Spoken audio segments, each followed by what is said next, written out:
Nikmati musik dulu ya sambil menunggu teman kalian. Thank you Arul, Fajrul. Ayo Arul.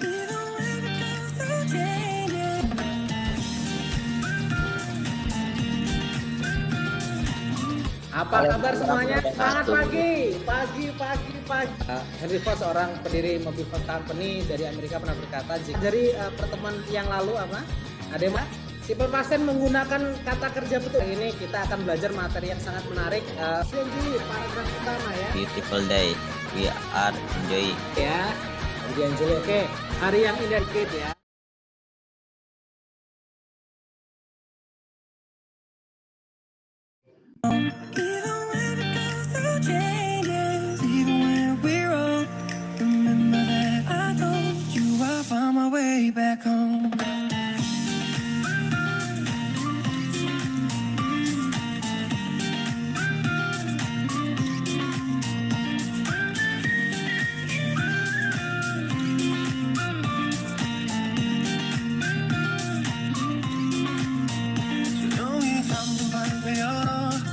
Mulai ya, saya assalamualaikum warahmatullahi wabarakatuh. Waalaikumsalam warahmatullahi wabarakatuh. Apa kabar semuanya? Semangat pagi, luar biasa ya. Baik, pagi luar biasa. Allahu Akbar. Ya, terima kasih. Before we study, let's pray together. Silahkan Royan silahkan pimpin doa nak. Teman-teman, sebelum kita mulai pelajaran hari ini, malah kita berdoa. Berdoa dimulai. Bismillahirrahmanirrahim. Oke, terima kasih Royan. Alhamdulillah Ananda Royan who has lead us to pray. Oke, mari kita doakan orang-orang di sekitar kita, siapapun kita lihat kita doakan ya. Untuk orang-orang susah, orang-orang miskin, pokoknya melihat siapa saja doakan. Ketika melihat orang berdoa, aminkan ya. Senantiasa berpikir baik, berhati baik, berkata baik, maka hasilnya akan baik ya. Henry Ford, seorang pendiri Mobile Phone Company dari Amerika, pernah berkata, jika kalian berpikir bisa, maka kalian akan bisa. Tetap fokus, maju terus, maka kalian akan berbuah tepat pada waktunya ya. Semangat pagi. Baik anak-anak, apa persepsi selanjutnya ya? What did we study last meeting? Apa yang kita pelajari pertemuan yang lalu apa? Ada yang masih ingat?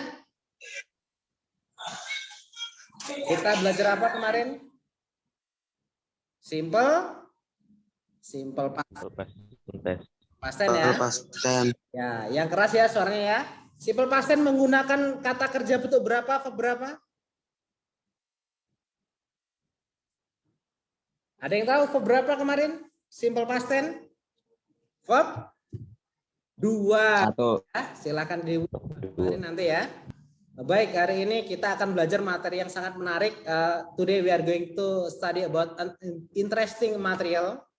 It's about recontext. Hari ini kita akan belajar tentang recontext. Sebentar, Ustadz share screen dulu.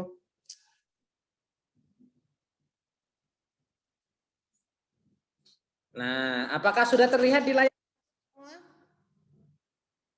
Sudah? Terlihat Ustadz dengan jelas. Terlihat ya. Oke, today we are going to study about recontext. Hari ini kita belajar tentang recontext ya. Nah, the goal of study, tujuan pembelajaran adalah yang pertama adalah the students are able to identify the structure of recontext well. Jadi yang pertama adalah siswa mampu mengidentifikasi struktur teks dari recon dengan baik. Yang kedua adalah the students are able to make a recon text appropriately. Jadi siswa mampu membuat teks recon itu dengan tepat, gitu ya, untuk pembelajaran kita hari ini. Oke, have a look. Silakan kalian amati. Itu ada gambar apa di sana? Sekolah sama ada tulisan holiday. Nah, sekolah sama liburan ya. Jadi artinya liburan sekolah. Oke, what have you got after analyzing the picture? Ya, tadi sudah kalian jawab ya, liburan sekolah. Pertanyaan yang kedua adalah where do you usually go for holiday? Kalian kalau liburan kemana? Fajrul kemana Fajrul kalau liburan? Ke rumah. Oh, di rumah Di aja. rumah aja. Udah stay at Di rumah home. aja. Arja, Atau enggak? kemana Arja? Atau enggak ke rumah keluarga. Biasanya Ya? jalan-jalan. Oh, jalan-jalan. Jalan-jalan keliling-keliling. Adrian Juli, kemana Adrian Juli kalau liburan? Di rumah aja, Tat. Oh, di rumah aja. Oke, Taufik, mana Taufik nih? Kemana aja, Fik? Rumah aja Ustaz. Di rumah aja. Jaya, Irawan Sanjaya di mana? Sangat. Oh, sangat. Arul, di mana Arul? Di rumah aja Ustaz. Oh, di rumah aja, baik. Pertanyaan ketiga adalah, have you ever written your story when having holiday? Apakah kalian pernah menulis cerita kalian ketika liburan? Ada yang pernah? Pernah SD. Pernah SD. Waktu kemana? Arja. Waktu kemana Arja? Pantai. Oh, ke Liburan pantai, ke luar rumahnya. biasa Arja ya. Berarti apa yang dilakukan Arja itu adalah materi kita ya. Selanjutnya ini materi kita rekonteks ya. Rekonteks adalah is a text which retell event or experiences in the past. Jadi teks recon adalah teks yang menceritakan kembali kejadian atau pengalaman di masa lalu ya. Kayak Arja tadi, dia liburan dia menuliskan, berarti dia membuat teks recon ya. Dalam bahasa Inggris namanya recontext ya. Strukturnya, ada strukturnya juga ya dalam menulis teks recon. Yang pertama adalah orientation. Diingat-ingat ya, yang pertama orientation ini biasanya terletak di paragraf pertama, first paragraph ya. Itu isinya apa aja? Isinya tentang tokoh, tempat, atau kejadian yang atau peristiwa yang terjadi. Nanti contohnya lebih gampang lagi ya. Yang kedua adalah bagiannya adalah events, itu adalah kejadiannya. Berisi tentang rangkaian atau kronologi peristiwa dan pengalaman ya. Nah ini eventsnya. Terus yang ketiga adalah reorientation. Ini adalah berisi penutup, rangkuman atau pendapat penulis mengenai peristiwa yang diceritakan. Oke, baik. Ada berapa struktur teks dari rekonteks? Ada berapa? 3. 3. Yang pertama apa? Orientation. Itu berisi tentang tokoh, tempat ya. Yang kedua tentang apa? Event. Good job. Yang terakhir tentang apa? Reorientation ya. Orientation itu di paragraf pertama ya, pengenalan ya. Event itu kejadiannya apa aja. Misalnya orientationnya itu saya pergi ke pantai bersama keluarga, itu termasuk orientation. Paragraf kedua, setelah nyampe pantai saya saya berenang sama teman-teman. Habis itu saya saya bermain pasir gitu ya. Terus saya bermain bola gitu ya. Itu termasuk event kejadiannya ya. Terus reorientation itu kesimpulannya. Setelah saya bermain di pantai saya sangat senang walaupun saya lelah, seperti itu. Itu adalah reorientation. Untuk contohnya, language feature of recontext. Jadi kalau bahasa karena menceritakan pengalaman di waktu lalu, maka menggunakan simple past tense ya, menggunakan verb 2 ya. Verb satunya play, bermain. Verb 2-nya apa? Play. Played ya, ada ed-nya ya. Verb satunya go, pergi. Verb 2-nya apa? Goes. Apa verb 2-nya go? When ya. Oke, lanjut. Menggunakan kata hubung atau conjunction. Di situ ada then, before, after. Itu maksudnya di paragraf kedua ya. Misalnya di kejadiannya sampai pantai saya bermain bola. Setelah itu berarti after ya. Seperti itu ya. Itu adalah conjunction atau kata hubung. Oke. Lanjut contohnya seperti apa? Nah, contohnya ini ya. Ini coba Arja, coba baca Arja, paragraf 1 Arja.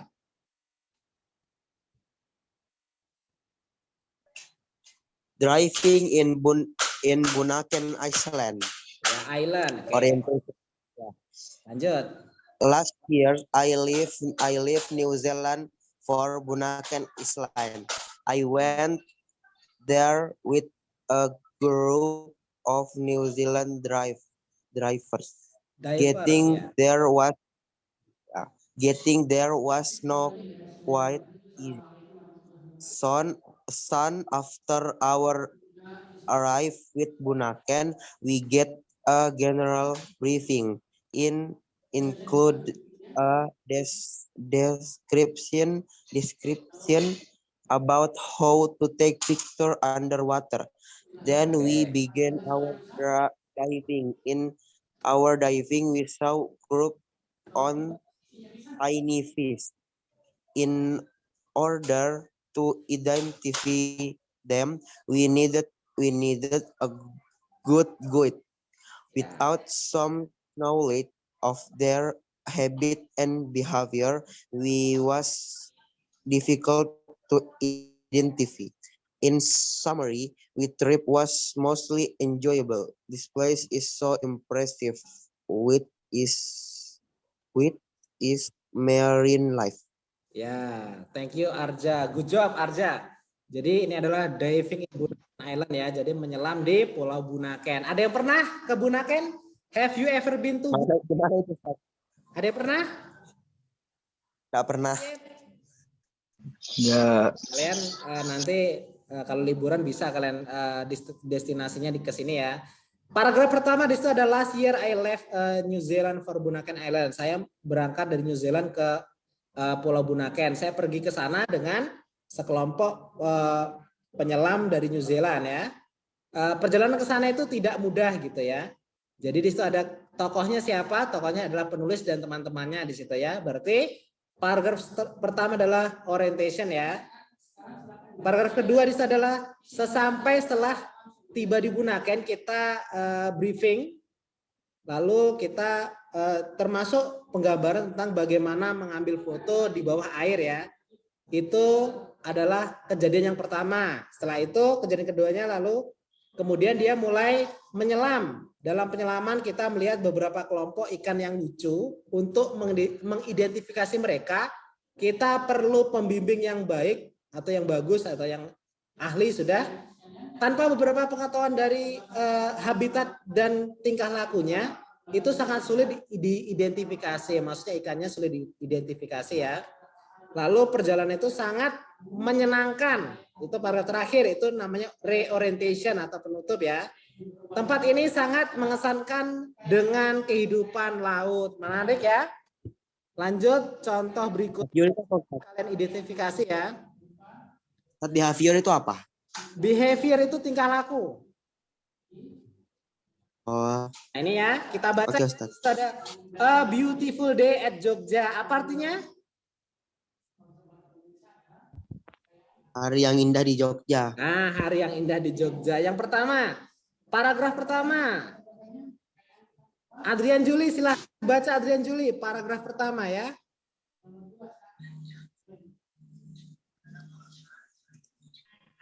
Yang itu kah? Fish ya, yang last we week visit. Itu.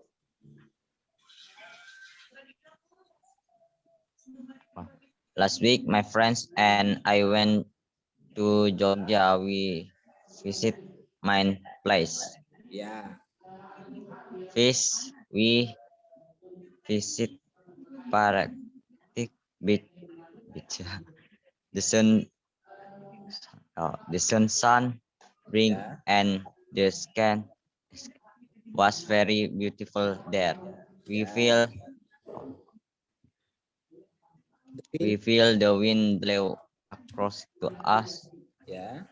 We also saw a lot of people in the beach. There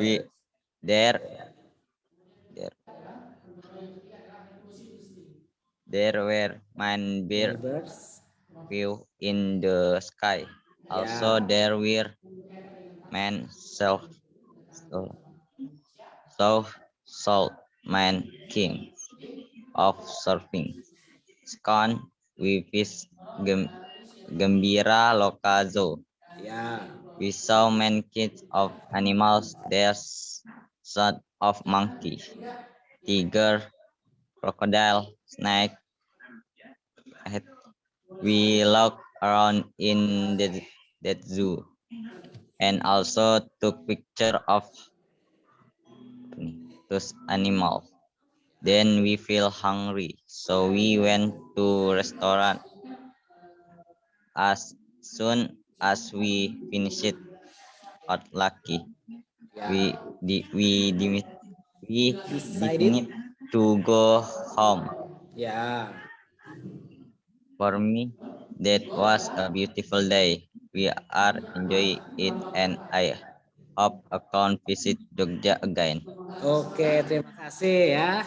Adrian Juli. Oke, hari yang indah di Jogja. Paragraf pertama adalah last week, apa artinya last week? Minggu lalu, pekan lalu. Pekan lalu atau minggu lalu teman-temanku dan aku pergi ke Jogja. Di situ ada kata when ya. When itu verb 2 ya. Ingat past tense. Kita mengunjungi banyak tempat. Visit itu mengunjungi. Di situ ada kata visited ya. Berarti pakai verb 2. Ingat ya. Lanjut, paragraf kedua. Pertama, kita mengunjungi Pantai Parangtritis. Ada yang pernah ke Pantai Parangtritis? Pernah, tapi lama. Ya, kalian nanti ya. Kalau liburan silahkan pergi ke Jogja ke Pantai Parangtritis. Lanjut, kalimat kedua. Matahari bersinar dengan cerah dan pemandangan. Scenery itu pemandangan ya. Scenery view itu sama. Ya. Pemandangannya sangat indah di sana. Kita merasakan angin tembus melewati kita. Kita juga melihat banyak orang di pantai. Ada banyak burung terbang di langit. Juga ada banyak penjual yang menjual berbagai macam souvenir. Yang kedua, kita mengunjungi kebun binatang Gembira Loka. Kita melihat banyak jenis hewan seperti monyet, terus tiger, macan, buaya, ular, dan lain-lain. Kita melihat sekeliling di kebun binatang itu dan juga mengambil foto dari binatang itu. Kemudian kita merasa lapar, jadi kita pergi ke restoran. Segera kita selesaikan makan siang, kita memutuskan untuk pulang ya. Decide itu memutuskan, ada kata ed berarti verb 2. Ingat ya. Kenapa verb 2? Karena dia menceritakan pengalaman yang sudah lalu. Simple past tense ya. Selanjutnya paragraf terakhir adalah for me that was a beautiful day. We really enjoy it. Untukku itu adalah hari yang indah. Kita menikmatinya. Dan saya harap saya bisa mengunjungi Jogja lagi. Oke ya. Silakan kalian semua kalau liburan kalian bisa liburan ke Jogja. Paragraf pertama termasuk apa? Bagian-bagiannya tadi apa? Paragraf pertama termasuk apa, anak-anak? Orientasi. Ya, orientation. Kalau paragraf kedua termasuk apa? Apa paragraf kedua? Event. Ya, good job, Ivan. Yang terakhir apa? Reorientation. Ya, very well, reorientation. Itu ya. Sampai sini ada pertanyaan? Any question so far? Ada pertanyaan? Tidak ada. Ya, yang pasti adalah rekonteks itu menceritakan pengalaman penulis ya. Di waktu yang lalu, untuk bagian-bagiannya ada orientation, ada event, ada reorientation ya. Ini adalah kata bijak untuk hari ini. Bisa mengartikan mana ini? Atau Fajrul? Fajrul? Kurang ngerti. Orang pesimis itu melihat kesulitan dalam setiap peluang. Tapi orang optimis adalah melihat peluang dalam setiap kesulitan. Oke, baik anak-anak. Selanjutnya isi absen dulu ya. Stop share dulu.